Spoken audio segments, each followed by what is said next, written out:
ductwork, metal things, vents, those shiny things in the wall. Well, what am I talking about?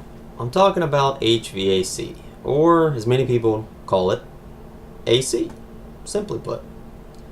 Well, let's start out with this. Let's say you're in 1902 and you work in a paper mill in New York, and you were facing a problem. Your problem is the paper that you're working on is absorbing moisture, and you could not apply ink to it, as they used in 1902 to do many copies. Well, that would probably make you real mad.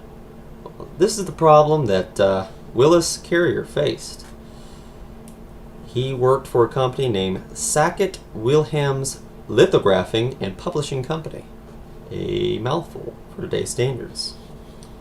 Well, Willis discovered that by blowing air across a cold set of pipes, he could reduce humidity, therefore allowing the paper to be in its normal state and not absorb moisture.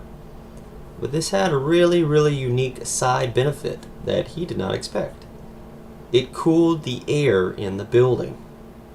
And alas, something discovered by this accident changed the world as we would come to know it. Some of you savvy HVAC people might realize his last name, Carrier.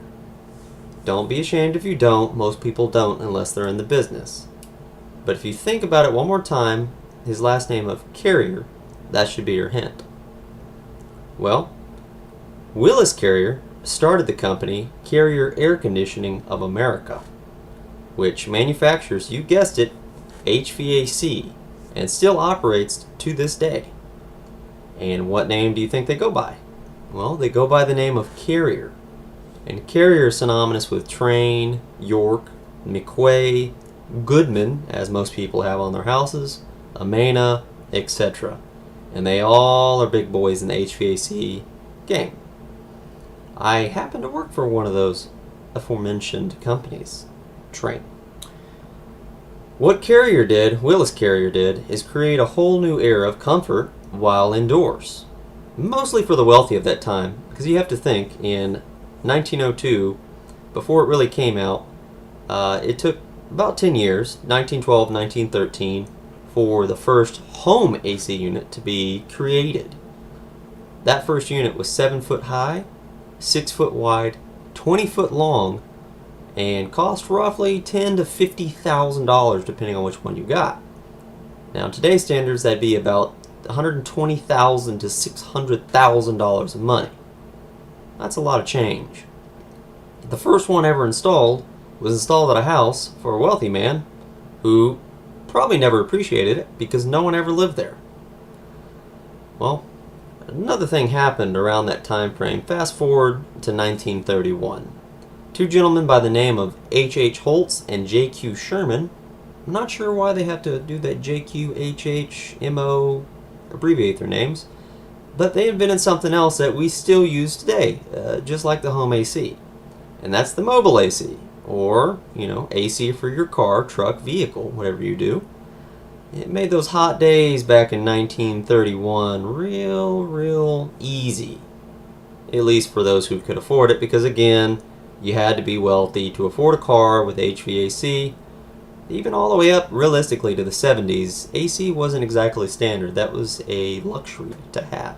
Today we use a lot of the same technologies as was originally created, albeit much more advanced, but the same basic principles still apply today as they did back then.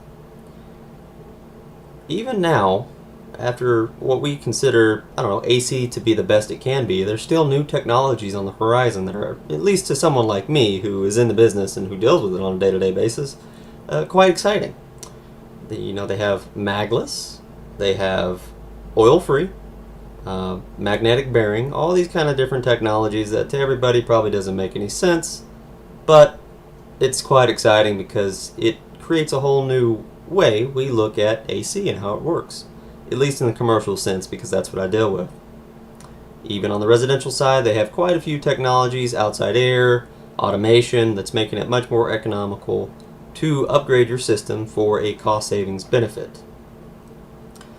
These kind of technologies make it just much cheaper for the residential or even the building company, commercial, to afford these new, not so much luxuries anymore. Well, they're luxuries, but I'm talking about about all this. But how does it work?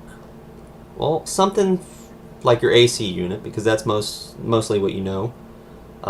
What it does is it blows cold air by pulling the heat of the air, the inside air, out. This air is cooled by blowing it through cold pipes, just like Carrier did back in 1913. Still applies today. And these pipes are called a evaporator coil. And this evaporator coil is located mostly in your attic or garage or wherever you have your inside interior unit, because I'm talking about split systems. And what it does is the evaporator fills with this liquid called refrigerant. And this refrigerant changes from a liquid to a gas. This gas absorbs the hot air and then gives you nice cold air. The refrigerant from there, or gas at this point, is pumped outside to another coil called the condenser coil. What this condenser coil does is exhaust the heat out of that gas and converts it back to a liquid. Well, how does it do that? Well, you have a pump called a compressor. This is now on your outside unit with your condenser coil. It moves the refrigerant between the two coils and changes the pressure of the refrigerant so that it can evaporate or condense, depending on which coil it's at. So that's how that kind of works in a simplistic way. This of course is, like I said, just for your home AC. It's real rudimentary, but it still applies even to the largest HVAC equipment that you can find in any building. It still works the same way, although with different equipment, different processes. It still has to go across cold evaporator coils to provide cold air for you to enjoy.